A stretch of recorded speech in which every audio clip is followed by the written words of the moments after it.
नमस्कार, ANB news देख रहे हैं आप। मैं हूं आपके साथ पल्लवी राजपूत और हमारे खास कार्यक्रम राजधानी लाइव में आप सभी का स्वागत है। राजधानी लाइव की शुरुआत कर लेते हैं राजधानी दिल्ली की खबर के साथ। गुजरात चुनाव जैसे जैसे नजदीक आ रहा है वैसे वैसे आम आदमी पार्टी और बीजेपी में भी तनातनी बढ़ गई है। दोनों ही दलों के बीच आरोप प्रत्यारोप भी तेज हो गए हैं। दिल्ली बीजेपी के प्रदेश अध्यक्ष आदेश गुप्ता ने नई दिल्ली के संसद मार्ग थाने में समाज कल्याण मंत्री राजेंद्र पाल गौतम के खिलाफ एफआईआर दर्ज कराई है और अब राजनीति भी तेज होती दिखाई दे रही है।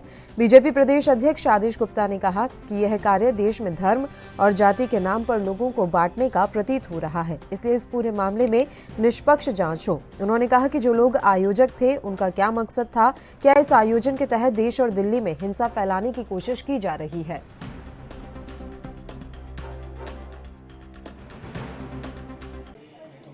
ये सीधा सीधा दंगा कराने की कोशिश है। अरविंद केजरीवाल का ये क्रूर चेहरा है, ऐसा दिखता है। अगर वैसा नहीं है तो आज ही 24 घंटे के अंदर गौतम जो भी मिनिस्टर है उनके जिन्होंने ये धार्मिक नफरत फैलाने की कोशिश की है उनको सस्पेंड करना चाहिए और बाकी हम पुलिस केस करने जा रहे हैं, कंप्लेन कर रहे हैं, जो सजा होगी वो तो भुगतेंगे। इस देश में सभी धर्म बराबर हैं, सभी धर्मों का सभी को आदर करना है। अगर एक धर्म दूसरे को गाली दे रहा है देवी देवताओं को और वो अगर आम आदमी पार्टी का मिनिस्टर कर रहा है तो ये तब तक अरविंद केजरीवाल का ही बयान माना जाएगा जब तक वो मिनिस्टर को सस्पेंड नहीं कर देते।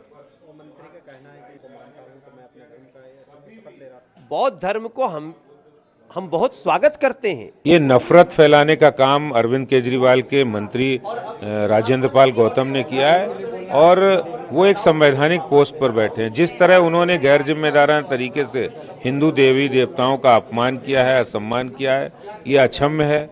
अरविंद केजरीवाल जो अपने आप को ये कहते हैं हम हनुमान जी की भी पूजा करते हैं और वो एक मुख्यमंत्री के पद पर हैं, अगर वो अपने आप को धर्मनिरपेक्ष मानते हैं, अगर वो अपने आप को सबको समान रूप से सबको देखते हैं तो तुरंत उन्हें राजेंद्र पाल गौतम को बर्खास्त करना चाहिए। उन्होंने ऐसा करके हिंदू देवी देवताओं के प्रति असम्मान और अपमान तो किया ही है और उन्होंने नफरत फैलाने का भी काम किया है जो कि बिल्कुल भी अक्षम्य है। आप लोग कंप्लेंट देने जा रहे हैं कहाँ? हम लोग एक डेलीगेशन के साथ एक कंप्लेंट देने, पुलिस कंप्लेंट देने के लिए जा रहे हैं पार्लियामेंट स्ट्रीट। और इस खबर पर तमाम जानकारी देने के लिए दिल्ली से हमारे संवाददाता शिवम पांडे इस समय फोन लाइन पर जुड़ गए हैं। शिवम, आपसे हम पूरी जानकारी चाहेंगे। राजेंद्र पाल गौतम के बयान पर इस समय राजनीति गरमाई हुई है, किस तरह का बयान उन्होंने दिया था और अब भारतीय जनता पार्टी की तरफ से क्या कुछ प्रतिक्रिया इस पर आ रही है?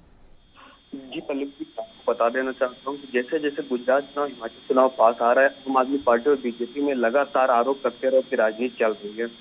तो कल एक वीडियो वायरल हुआ कि राजेंद्र पाल गौतम ने हिंदू धर्म को न मानते हुए एक वीडियो वायरल किया। उसको लेकर अब बीजेपी लगातार आम आदमी पार्टी के मंत्री पर सवाल खड़ा कर रही है। कल उसी को लेकर मनोज तिवारी और जिस गुप्ता ने प्रेस वार्ता की जिसमें उन्होंने कहा कि ये हिंदू धर्म के खिलाफ बोलने वालों को बर्दाश्त नहीं किया जाएगा। इसको लेकर आदेश गुप्ता डीसीपी थाने पहुंचे, संसद मार्ग पहुंचे, वहां पर डीसीपी राजेंद्र पाल गौतम के खिलाफ एफआईआर भी दर्ज करवाई। जी, किस तरह का ये बयान था शिवम, इस बारे में भी हम आपसे जानकारी चाहेंगे। जी पल्लवी जी, मैं आपको बता देता तो उन्होंने कहा हम राम और कृष्ण को नहीं मानेंगे, ऐसा राम और कृष्ण नहीं मानेंगे, ऐसा एक बयान दिया क्योंकि हम बाबा साहब के वो हैं, बौद्ध धर्म को मानते हैं। तो फिर उन्होंने राजेंद्र पाल गौतम ने अपना बचाव करते हुए उन्होंने ये भी कहा कि हम बाबा साहब को मानते हैं, बाबा साहब और हमारा ये पर्सनल मैटर है, हम अपना बाबा साहब को मानते हैं। इसको लेकर उन्होंने एक बयान दिया था, जिसको लेकर फिर उन्होंने मोहन भागवत की मोहन भागवत भी बाबा साहब को समर्थक उसको लेकर उन्होंने एक बयान दिया था। बिल्कुल, और अब बताया जा रहा है कि राजेंद्र पाल गौतम अपने बयान से यू टर्न ले चुके हैं। उन्होंने माफी मांग ली और ये कहा है कि देवी देवताओं का मैं पूरा सम्मान करता हूँ। जी जी बिल्कुल, उन्होंने कहा कि अगर किसी को भी आहत मेरे बयान से पहुंचता है तो मैं उससे माफी मांगता हूँ, जनता से माफी मांगता हूँ, लेकिन ऐसा मेरा नहीं था। जो मेरा व्यक्तिगत बयान था मैंने उसको दिया था, लेकिन अगर किसी को अगर ठेस पहुंचे किसी जनता को या किसी आम आदमी को तो मैं उसके लिए माफी मांगता हूँ। जी, कौन से थाने में केस दर्ज करवाया गया है?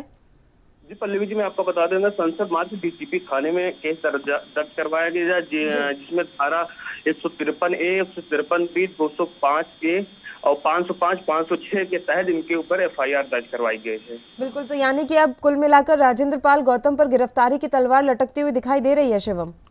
जी पल्लवी जी, ये कहीं न कहीं बीजेपी और आम आदमी पार्टी का, कभी बीजेपी शौचालय घोटाला, कभी बिजली, शिक्षा, पानी को लेकर लगातार आम आदमी पार्टी को घेरने की कोशिश कर रही है, लेकिन आम आदमी पार्टी लगातार अपने आप को बचाव में जुटी हुई है। जी चलिए, शुक्रिया शिवम, आप हमारे साथ जुड़े तमाम जानकारी देने के लिए। तो आपको बता दें कि गुजरात चुनाव जैसे जैसे नजदीक आ रहा है, वैसे वैसे आम आदमी पार्टी और भारतीय जनता पार्टी में तनातनी बढ़ती हुई भी दिखाई दे रही है।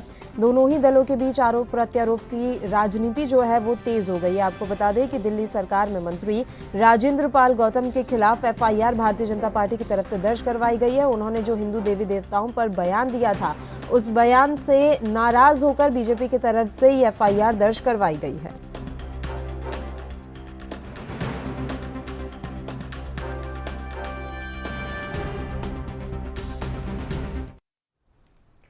और अब खबरों में आगे बढ़ेंगे। राजधानी हिमाचल की खबर का रुख कर लेते हैं। प्रधानमंत्री नरेंद्र मोदी एक बार फिर से हिमाचल आ सकते हैं, ऐसा सूत्रों का कहना है। सूत्रों की माने तो सत्तारूढ़ भारतीय जनता पार्टी की सरकार लगातार प्रधानमंत्री का दौरा कराने में जुटी हुई है और ऐसे में 14 अक्टूबर को प्रधानमंत्री का चंबा दौरा भी संभावित है। प्रधानमंत्री कार्यालय दिल्ली से हरी झंडी मिली तो एस्पिरेशनल डिस्ट्रिक्ट चंबा में प्रधानमंत्री मोदी की जनसभा हो सकती है और वे जनसभा को संबोधित करेंगे। चंबा दौरे के दौरान प्रधानमंत्री पावर प्रोजेक्ट के उद्घाटन के अलावा यहां से ही वर्चुअली बल्क ड्रग पार्क का भी शिलान्यास करेंगे। राज्य का उद्योग विभाग बल्क ड्रग पार्क की विस्तृत परियोजना रिपोर्ट बनाकर केंद्र को सौंप चुका है। ऐसे में राज्य सरकार चाह रही है कि चुनाव की घोषणा से पहले ही केंद्र से बल्क ड्रग पार्क के लिए कुछ बजट मंजूर कराया जाए। बीते 10 दिन में प्रधानमंत्री नरेंद्र मोदी के 2 हिमाचल दौरे हो गए हैं। पीएम ने 28 सितंबर को मंडी में भारतीय जनता युवा मोर्चा की रैली को संबोधित करने के लिए आना था, लेकिन खराब मौसम और तेज बारिश की वजह से यह संभव नहीं हो पाया। इसे देखते हुए उन्होंने दिल्ली से ही वर्चुअली रैली को संबोधित किया था।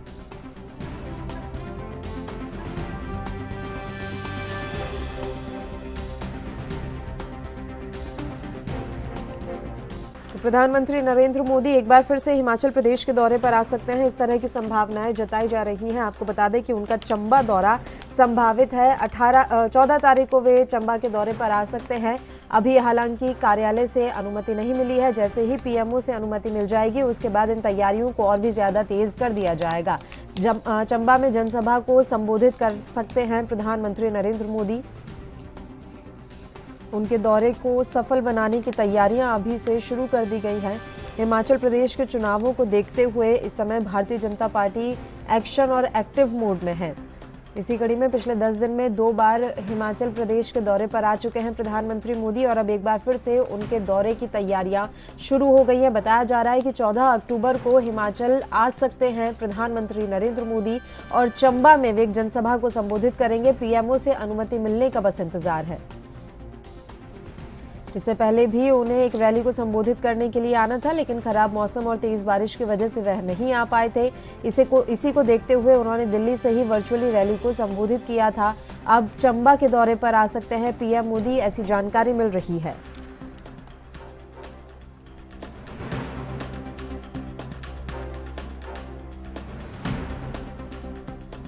और इस खबर पर तमाम जानकारी देने के लिए हिमाचल प्रदेश ब्यूरो चीफ टीना ठाकुर जी इस समय फोन लाइन पर हमारे साथ जुड़ गई हैं। टीना जी, आपसे पूरी जानकारी चाहेंगे।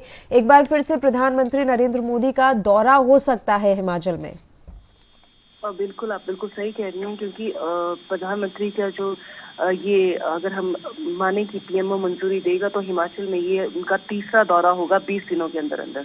और ये जो है ये दौरा ये चंबा डिस्ट्रिक्ट में होना है और चंबा में जो है बल्क ड्रग जो पार्क हिमाचल को पिछले दिनों केंद्र की तरफ से मिला है उसका जो है वर्चुअली उद्घाटन प्रधानमंत्री नरेंद्र मोदी कर सकते हैं।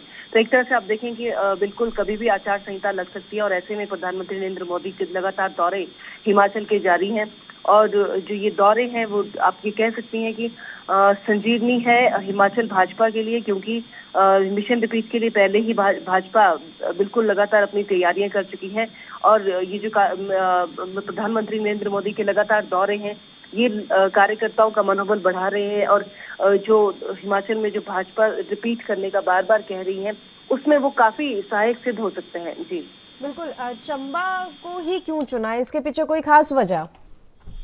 जी देखिए, चंबा में जो प्रधानमंत्री नरेंद्र मोदी का जो दौरा रखा है, वहाँ पे पावर प्रोजेक्ट है, हाइडल पावर प्रोजेक्ट, उसका जो है उद्घाटन होना है। उसके अलावा जी। कुछ परियोजनाएं हैं चंबा जिले में, वो उनका भी उद्घाटन होना है। तो उसके अलावा जो बल्क ड्रग पार्क है, उसकी खैर वर्चुअली वो उद्घाटन करेंगे, लेकिन फिलहाल ये जो चंबा में जो जल विद्युत परियोजना है, उनका उद्घाटन प्रधानमंत्री नरेंद्र मोदी खुद करेंगे। तो ऐसे में चंबा को चुना गया है, और इसलिए भी चुना गया है क्योंकि जो जो युवा संकल्प रैली थी पहले, वो चंबा जिले में होनी थी, लेकिन बाद में उसे मंडी ले जाया गया। तो अब चाहा जा रहा है कि उसका जो पूरा करने के लिए, क्योंकि प्रधानमंत्री ने पहले से लगातार कह रहे थे कि चंबा आएंगे, वो चंबा आएंगे, और इसी तरह वो नहीं आ पाए, और उसको वो जो ये जो दौरा था उनका, वो मंडी शिफ्ट कर दिया गया था।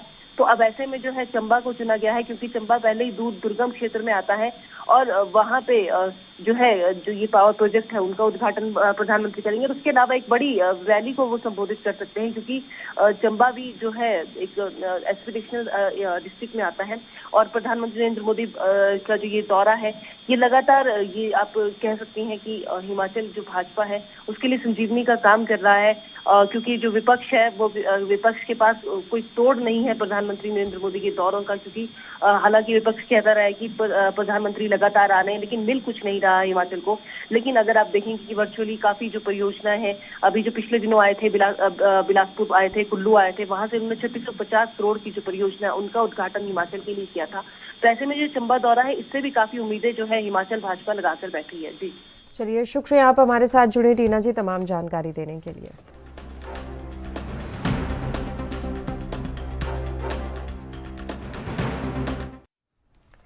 बढ़ते हैं राजधानी लखनऊ की खबर की ओर। यूपी की राजधानी लखनऊ में आरोग्य भारती द्वारा एक कार्यक्रम आयोजित किया जा रहा है। मुख्यमंत्री आवास पर सुबह 10 बजे से ये कार्यक्रम शुरू होगा। इसके अलावा मिशन निरामया अभियान का शुभारंभ भी आज ही होना है। इस अभियान के तहत चिकित्सा शिक्षा विभाग सुबह 11:30 बजे एसजीपीआई के कन्वेंशन सेंटर में निरामया अभियान का शुभारंभ करेगा।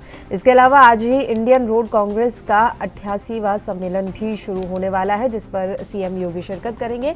वहीं आपको बता दें कि मुख्यमंत्री योगी आदित्यनाथ ने अतिवृष्टि से प्रभावित जिलों के जिलाधिकारियों को पूरी तत्परता से युद्ध स्तर पर राहत कार्य संचालित करने के निर्देश दिए हैं। उन्होंने कहा कि वरिष्ठ अधिकारी क्षेत्र का भ्रमण कर राहत कार्यों पर नजर रखें।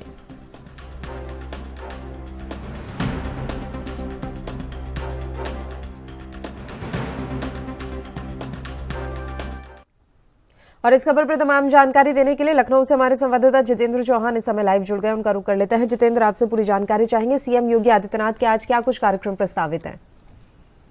देखिए पल्लवी, उत्तर प्रदेश के मुख्यमंत्री योगी आदित्यनाथ लखनऊ में 3 कार्यक्रमों में हिस्सा लेंगे। और सबसे पहले कार्यक्रम की बात की जाए तो आरोग्य भारती का जो राष्ट्रीय सम्मेलन है, उसमें सीएम योगी आदित्यनाथ जाएंगे। मनसुख मंडाविया भी उनके साथ मौजूद रहेंगे। और कहीं ना कहीं ये अधिवेशन लखनऊ में हो रहा है, और लखनऊ में एक प्राइवेट स्कूल है, इसमें अधिवेशन किया जाए। 2 दिवसीय अधिवेशन चलेगा। और इसमें कहीं ना कहीं बात की जाए तो इस 2 दिवसीय सम्मेलन में बात की जाए तो लगभग 700 प्रतिनिधि इसमें हिस्सा लेंगे। आरोग्य भारती अवध प्रांत के प्रांतीय सचिव इंद्रेश कुमार भी इसमें शामिल होंगे। और साथ ही साथ अति विशिष्ट रूप में केंद्रीय स्वास्थ्य मंत्री मनसुख मंडाविया और राष्ट्रीय स्वयंसेवक संघ के सह कार्यवाहक मनमोहक भी कहीं ना कहीं इसमें मौजूद रहेंगे। और संगठन को लेकर जो चर्चा है, संगठन की जो कार्य है, उस पर कहीं ना कहीं समीक्षा की जाएगी। और उत्तर प्रदेश के मुख्यमंत्री योगी आदित्यनाथ इसका शुभारंभ करेंगे। और कहीं ना कहीं जो संगठन काम कर रहा है और जो कार्यों पर चर्चा की जाएगी। और दूसरे कार्यक्रम की बात की जाए तो दूसरा कार्यक्रम एसजीपीजीआई में लखनऊ के Sanjay Gandhi institute of mission Niramaya, इसमें कहीं ना कहीं सीएम योगी आदित्यनाथ और डिप्टी सीएम ब्रजेश पाठक रहेंगे। और कहीं ना कहीं इसके तहत नर्सिंग और पैरामेडिकल प्रशिक्षण में व्यापक अभियान के तहत नर्सिंग पैरामेडिकल संस्थानों के इंफ्रास्ट्रक्चर और पर्याप्त शिक्षा सेवक और कहीं ना कहीं आधार सत्यापन पर कहीं ना कहीं फोकस किया जाएगा। इसका सीएम योगी आदित्यनाथ शुभारंभ करेंगे। उसका और साथ ही साथ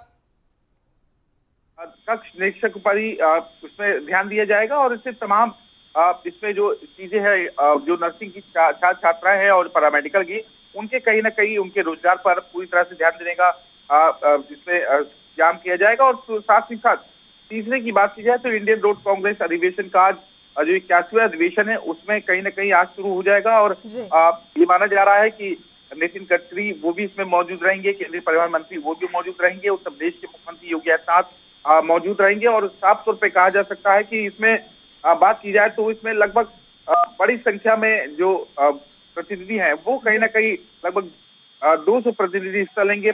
देश विदेश से 1500 प्रतिनिधि हिस्सा लेंगे और कहीं ना कहीं ये अधिवेशन 8 से 11 लखनऊ के इंदिरा गांधी प्रतिष्ठान में चलेगा। और साफ तौर पे कहा जा सकता है कि इस कार्यक्रम में तमाम चीजें हैं और 19 सत्रों में कुल ये कार्यक्रम चलेगा और इसमें 19 तकनीकों पे सत्रों पर यूपी का जो सत्र होगा। और साफ तौर पे कहा जाए अधिवेशन में अयोध्या, बनारस, वाराणसी, वृंदावन आदि जो संस्थान है उन पर कहीं ना कहीं भ्रमण कराकर आध्यात्म एवं संस्कृति पहलुओं पर अवगत कराया जाएगा। तो पूरी बात कही जा सकती है कि कोरोना काल में 2 वर्ष नहीं हो पाया था और इसके चलते ये बड़ी स्तर पे किया, सड़क सुरक्षा से लेकर काम किया जाएगा, वो बात की जाएगी होगी इस पर। और हिसाब तो पे गाइडलाइन अप्रूव जो अधिवेशन है उसमें कहीं ना कहीं काम किया जाएगा। पूरा प्रोग्राम IRCTC वेबसाइट पे भी जारी होगा। और साफ तौर पे कहा जा सकता है कि कुल मिला के आज उत्तर प्रदेश के मुख्यमंत्री योगी आदित्यनाथ का जो शेड्यूल है वो लगातार चाहे प्रशिक्षण की ओर हो, चाहे वो आरोग्य भारती की ओर हो, हर तरफ CM योगी आदित्यनाथ को आज कार्यक्रम में हिस्सा लेने का काम करेंगे।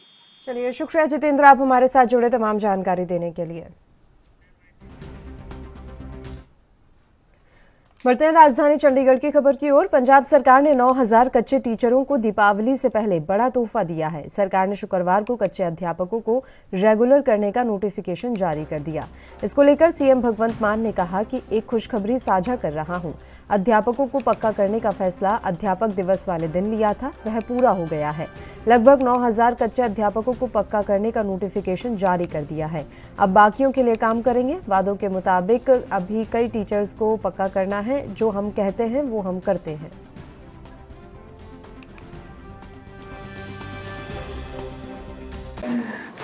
बीते 5 ਸਤੰਬਰ ਨੂੰ ਟੀਚਰ ਡੇ ਸੀ ਤਾਂ ਟੀਚਰ ਡੇ ਤੇ ਅਸੀਂ 8736 ਜਿਹੜੇ ਕੱਚੇ ਅਧਿਆਪਕ ਸੀ ਉਹਨਾਂ ਨੂੰ ਪੱਕੇ ਕਰਨ ਦਾ ਐਲਾਨ ਕੀਤਾ ਸੀ ਤੇ ਮੈਨੂੰ ਦੱਸਦਿਆਂ ਬੜੀ ਖੁਸ਼ੀ ਹੋ ਰਹੀ ਹੈ ਕਿ ਉਹਦਾ ਨੋਟੀਫਿਕੇਸ਼ਨ ਜਿਹੜਾ ਜਾਰੀ ਹੋ ਗਿਆ। ਹੁਣ ਇਹ ਸਰਕਾਰ ਦੇ ਕਾਗਜ਼ਾਂ ਦੇ ਵਿੱਚ ਪੱਕੇ ਅਧਿਆਪਕ ਦੇ ਤੌਰ ਤੇ ਪੰਜਾਬ ਸਰਕਾਰ ਦੇ ਪਰਿਵਾਰ ਦਾ ਹਿੱਸੇ ਦੇ ਤੌਰ ਤੇ ਇਹ ਹੁਣ ਕੰਮ ਕਰਨਗੇ। ਉਹਨਾਂ ਦੇ ਵਿੱਚੋਂ ਕੁਝ ਅਧਿਆਪਕ ਇੱਥੇ ਅੱਜ ਆਏ ਨੇ ਔਰ ਸੁਣ ਕੇ ਕਈ ਵਾਰੀ ਗੱਲਾਂ ਰੌਂਗਟੇ ਖੜੇ ਹੋ ਜਾਂਦੇ ਨੇ ਕਿ 14 ਸਾਲ ਤੋਂ ਸੰਘਰਸ਼ ਕਰ ਰਹੇ ਨੇ ਜੀ ਕੱਚੇ ਅਧਿਆਪਕਾਂ ਦੇ ਤੌਰ ਤੇ 14 ਸਾਲ। ਸੋ ਜੇ ਚਾਹੁੰਦੀਆਂ ਪਹਿਲਾਂ ਵਾਲੀਆਂ ਸਰਕਾਰਾਂ ਕਰ ਸਕਦੀਆਂ ਸੀ ਨੀਅਤ ਸੱਚੀ ਜੇ ਹੁੰਦੀ, ਪਰ ਉਹ ਚਲੋ ਕੋਈ ਨਹੀਂ, ਦੇਰ ਆਏ ਦਰੁਸਤ ਆਏ। ਅਤੇ ਜੇ ਸਾਡੇ ਅਧਿਆਪਕਾਂ ਦਾ ਭਵਿੱਖ ਸੇਫ ਨਹੀਂ ਹੈਗਾ ਫਿਰ ਸਾਡੇ ਬੱਚਿਆਂ ਦਾ ਭਵਿੱਖ ਕਿਵੇਂ ਬਣਾਉਣਗੇ। ਸੋ ਇਹ 4 ਅਧਿਆਪਕ ਮੇਰੇ ਕੋਲ ਆਏ ਨੇ ਅਤੇ ਨੋਟੀਫਿਕੇਸ਼ਨ ਦੀ ਕਾਪੀ ਇਹਨਾਂ ਕੋਲ ਵੀ ਹੈਗੀ ਹੈ ਅਤੇ ਤੁਸੀਂ ਹੁਣ ਬਹੁਤ ਬਹੁਤ ਤੁਹਾਨੂੰ ਮੁਬਾਰਕਾਂ। ਅਤੇ ਤੁਸੀਂ ਜਾ ਕੇ ਸਕੂਲਾਂ ਦੇ ਵਿੱਚ ਰਿਜ਼ਲਟ ਜਿਹੜੇ ਨੇ ਉਹ ਹੁਣ ਪ੍ਰਾਈਵੇਟ ਸਕੂਲਾਂ ਤੋਂ ਉੱਪਰ ਆਉਣੇ ਚਾਹੀਦੇ। ਹਰ ਇੱਕ ਪੱਖੋਂ ਅਕੈਡਮਿਕ ਨੌਨ ਅਕੈਡਮਿਕ ਹਰ ਇੱਕ ਪੱਖੋਂ ਸਾਡੇ ਰਿਜ਼ਲਟ ਵਧੀਆ ਰਹਿਣਗੇ। ਸਰਕਾਰ ਦੀ ਹਰ ਪਾਲਿਸੀ ਨੂੰ ਗਰਾਊਂਡ ਲੈਵਲ ਤੇ ਸਾਡੀ ਜ਼ਿੰਮੇਵਾਰੀ ਹੈ ਜੀ। ਤੇ ਬਾਕੀ ਤੁਹਾਨੂੰ ਕੋਈ ਹੁਣ ਲੀਗਲੀ ਸਾਰੇ ਰਸਤੇ ਸਾਫ਼ ਨੇ ਜੀ ਸਰ। ਹੁਣ ਬਸ ਪੜ੍ਹਾਈ ਵਾਲਾ ਔਰ ਉਹ ਵੀ ਅਸੀਂ ਕਰਤਾ ਕਿ ਟੀਚਰਾਂ ਤੋਂ सिर्फ पढ़ाई ही काम लिया जाऊगा, कोई होर नो। और इस खबर पर तमाम जानकारी देने के लिए चंडीगढ़ से हमारी संवाददाता अमनप्रीत कौर इस समय फोन लाइन पर जुड़ गई हैं। अमनप्रीत, आपसे हम जानकारी चाहेंगे, दिवाली से पहले पंजाब सरकार ने कच्चे अध्यापकों को तोहफा दिया है। क्या तो यहाँ बताना चाहेंगे कि ये तोहफा जो है ये शिक्षक दिवस पर ही सरकार की तरफ से दे दिया गया था उनको जो ऐलान है वो शिक्षक दिवस यानी कि जिस दिन टीचर्स डे था उस दिन ये कर दिया गया था। कल सिर्फ नोटिफिकेशन जारी किया, नोटिफिकेशन ही जारी हुआ था। हालांकि अध्यापक इससे पहले भी CM से मुलाकात करने उनके रिहाइश पे पहुंच चुके हैं, लेकिन CM किसी जरूरी काम से उनको मिल नहीं सके थे। लेकिन जब कल नोटिफिकेशन जारी किया गया उसके बाद खुद जो कि शिक्षा मंत्री हैं हरजोत सिंह बैंस, उन्होंने प्रेस कॉन्फ्रेंस करके कई जो अहम बातें की और उसके बाद कुछ ये 4 जो जत्थेबंदियों के जो अध्यक्ष थे वो कल CM के पास पहुंचे, उनका धन्यवाद किया कि हाँ ये नोटिफिकेशन जारी करती है। क्योंकि सबसे अहम होता है कि हाँ कच्चे अध्यापकों को पक्का कर दिया जाता है, लेकिन नोटिफिकेशन बड़ा अहम रहता है। और ये कड़ी अक्सर कई होता है कि कई बार हम जो सरकार पक्के कर देती है, ऐलान कर देती है, लेकिन नोटिफिकेशन नहीं जारी हो पाता। लेकिन इस चीज़ में कल सरकार ने नोटिफिकेशन जारी किया बाकायदा और CM से वो मुलाकात करने पहुंचे। उसके बाद नोटिफिकेशन की कॉपी लेके 9,000 जो कच्चे अध्यापकों को पक्का किया गया है।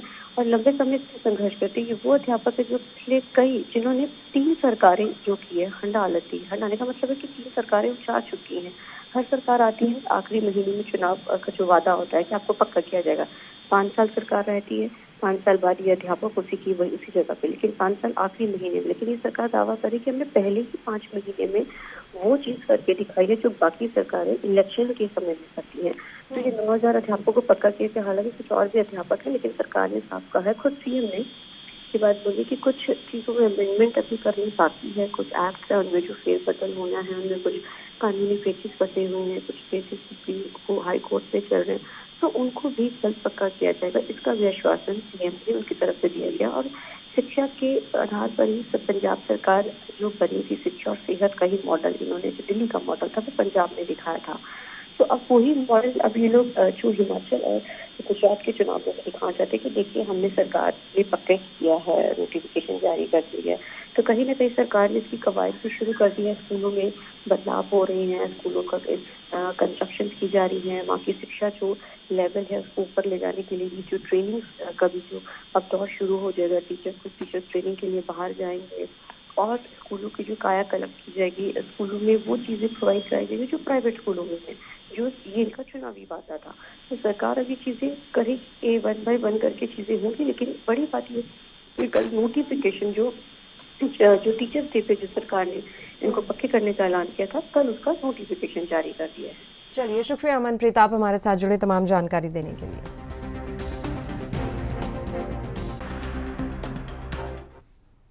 खबरों में आगे बढ़ते हैं। राजधानी मुंबई की खबर का रुख कर लेंगे। बीजेपी नेता और केंद्रीय मंत्री नारायण राणे ने बीजेपी कार्यालय में प्रेस कॉन्फ्रेंस कर शिवसेना पक्ष प्रमुख उद्धव ठाकरे पर कई गंभीर आरोप लगाए हैं, जिनमें शिवसेना का मुखपत्र सामना में धांधली का आरोप लगाया गया है। नारायण राणे ने बताया कि कोरोना काल में सारे बिजनेस ठप पड़े, लेकिन सामना अखबार ने 2 वर्ष में 42 करोड़ रुपए का बिजनेस किया और 11.5 करोड़ का प्रॉफिट हुआ। ये कैसे हुआ? सब ब्लैक के खोखे सामना के जरिए वाइट किए गए। भुजबल के सीए चतुर्वेदी ने मातोश्री का ब्लैक मनी भी वाइट किया है। मैंने संबंधित एजेंसी को सबूत सौंप दिए हैं, हम आपको छोड़ेंगे नहीं।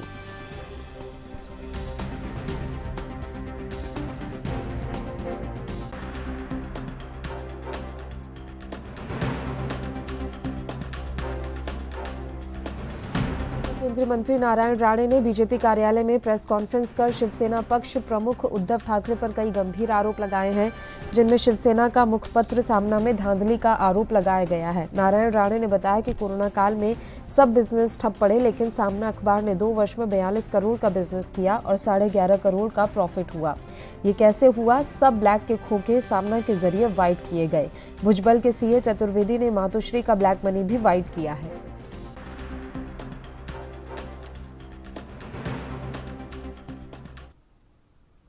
और इस खबर पर तमाम जानकारी देने के लिए मुंबई से हमारे संवाददाता सत्यप्रकाश सोनी इस समय लाइव जुड़ गए हैं। सत्यप्रकाश, आपसे हम पूरी जानकारी चाहेंगे। मुखपत्र सामना को लेकर अब भारतीय जनता पार्टी आरोप लगा रही है, किस तरह के आरोप लग रहे हैं सामना पर? बिल्कुल पल्लवी जी, देखिए, केंद्रीय मंत्री नारायण राणे ने शिवसेना पक्ष प्रमुख उद्धव ठाकरे और उनका मुखपत्र सामना के जरिए कई तरह के हमले उन्होंने किया है। इस हमले के दौरान उन्होंने कहा कि कोरोना काल में जब सभी लोगों का व्यवसाय ठप था, इस दौरान सामना के जरिए शिवसेना काफी कमाई कर रही थी। माना जा रहा है कि 200 करोड़ से ज्यादा कमाई की गई है। ऐसे में 10 करोड़ का जो मुनाफा जो है खुद सामना अखबार के जरिए किया गया है। ये कैसे किया गया है इसका दस्तावेज संबंधित जांच एजेंसियों को उन्होंने दिया है और इस पर जल्द कार्रवाई होगी, इस तरह का बयान उन्होंने दिया है। जी, ये भी कहा गया है कि 42 करोड़ के आसपास शायद कमाई हुई है और काफी ज्यादा प्रॉफिट भी हुआ है। इस तरह के सबूत क्या वाकई में भारतीय जनता पार्टी के पास हैं? और जैसा नारायण राणे कह रहे हैं कि हमारे पास सबूत है और हमने संबंधित एजेंसी को सौंप भी दिए हैं।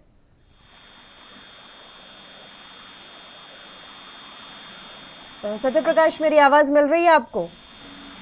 जी पल्लवी जी, आपकी जगह सुन नहीं पाया सवाल। सत्यप्रकाश, मैं ये जानना चाह रही हूँ, नारायण राणे आरोप लगा रहे हैं कि कोरोना काल में 42 करोड़ का फायदा हुआ है सामना को। क्या वाकई में इस तरह के आरोप जो हैं उनमें कोई सच्चाई है? और सच में क्या संबंधित एजेंसी को इस तरह के सबूत सौंपे गए हैं? बिल्कुल पल्लवी जी, देखिए, नारायण राणे ने शिवसेना के ऊपर यह पहली बार आरोप नहीं लगाया है। इसके पहले भी जब सीबीआई दिशा साजन मामले में जांच कर रही थी, इस दौरान भी ये कहा जा रहा था कि आदित्य ठाकरे का हाथ जो है दिशा साजन की हत्या के मामले में है, लेकिन सीबीआई की जांच में ऐसा कुछ भी नहीं पाया गया।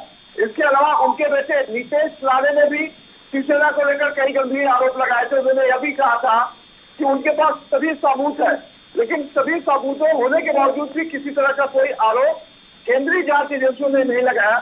ऐसे में एक बार फिर से नारायण राणे में जो आरोप लगाया है उस पर कितनी सच्चाई है यह जांच का विषय है, लेकिन यह जरूर कहा है कि उद्धव ठाकरे सामना के जरिए काफी मुनाफा कमाए हैं, जबकि पूरे देश में लॉकडाउन लगा था, लोगों का व्यवसाय नहीं चल रहा था। तो यह सवाल खड़ा होता है कि यह मुनाफा कैसे कमाया है। लेकिन सवाल यह उठता है कि नारायण राणे की इसकी जानकारी कैसे हुई कि कितना मुनाफा और कैसे हुआ है। हालांकि अखबारों के जरिए लगातार समाचार पत्र जो चलते रहे हैं, कोई भी अखबार कोरोना काल में बंद नहीं हुआ है। तो ऐसे में मुझे लगता नहीं कि इस तरह के जो है आरोप जो है काफी गंभीर हो सकते हैं, क्योंकि सभी अखबार चालू थे, सभी अखबारों का विज्ञापन भी चालू था, सभी अखबारों में इश्तिहार भी चालू थे। तो ऐसे में कमाई करना कोई लाजमी तो बनता ही है, क्योंकि इस तरह का आरोप मुझे नहीं लगता कि बहुत गंभीर होगा और केंद्रीय जांच एजेंसी इस पर कोई ज्यादा जांच करेगी। चलिए, शुक्रिया सत्य प्रकाश, आप हमारे साथ जुड़े तमाम जानकारी देने के लिए। और इसी के साथ राजधानी लाइव में भी फिलहाल के लिए इतना ही। मुझे दीजिए इजाजत। देश और प्रदेश के तमाम ताजा खबरों के लिए आप बने रहिए हमारे साथ। नमस्कार।